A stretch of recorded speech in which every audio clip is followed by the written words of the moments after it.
On est dans la SCAP 04 qui se situe à Fort-Calquier.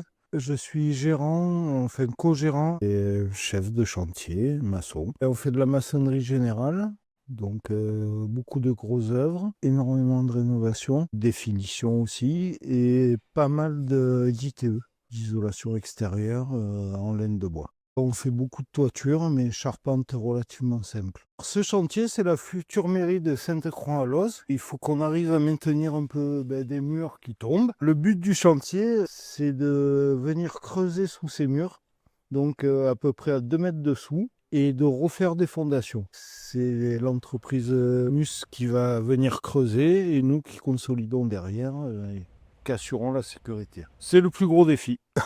Donc là, on remonte tout, on fait des planchers, un parement pierre tout le tour, escalier béton, et on fera les façades beaucoup plus tard. L'esprit scope, en fait, on sent qu'on n'est plus des patrons.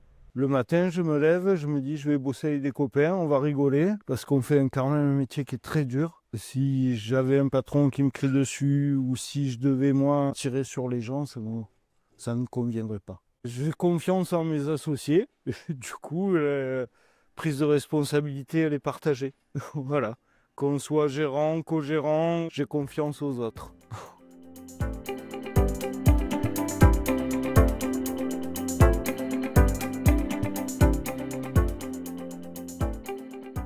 À la SCAP, je suis dans l'équipe ITE essentiellement. ITE, c'est de l'isolation thermique par l'extérieur. Et nous, on le fait que en fibre de bois, comme il y a derrière moi. L'idée de l'isolation par l'extérieur, c'est de supprimer un maximum de ponts thermiques, ce qui est aujourd'hui demandé pour résoudre les perchoirs énergétiques. Les ponts thermiques, c'est toutes les dalles et autour des fenêtres, les tableaux, c'est tous les endroits où le froid rentre facilement parce que ça ne peut pas être isolé de l'intérieur. On fait en sorte qu'il n'y ait pas de remontée capillaire, donc on commence avec un polystyrène dans le bas et ensuite on monte des panneaux un par un petit peu comme des Lego. Une fois qu'on a fini de poser les panneaux, après c'est enduit, tramé, fibre de verre, et après il y a la finition que le client en souhaite, la couleur, l'aspect. On n'a pas vraiment de patron vu qu'on est tous patrons. Tous les associés, on est patrons. Donc c'est beaucoup plus souple. Tous les associés, c'est une bande de copains en tout cas.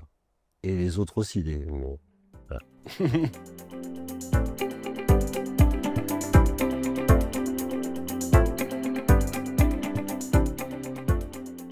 Je suis l'homme multitâche, toute la partie commerciale, devis, facture, contact client, relance, réunion de chantier. Je pilote les chantiers.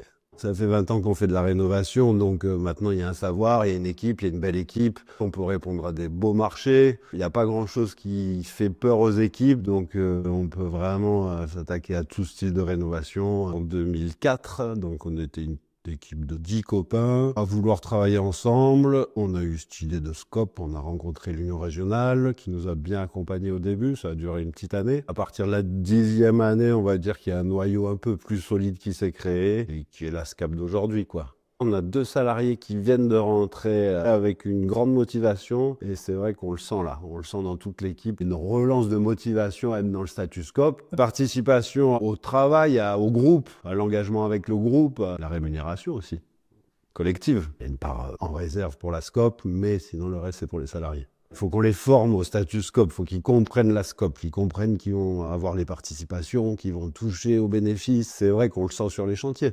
On le sent sur la motivation générale. L'aspect humain est essentiel à la SCAP. Essentiel.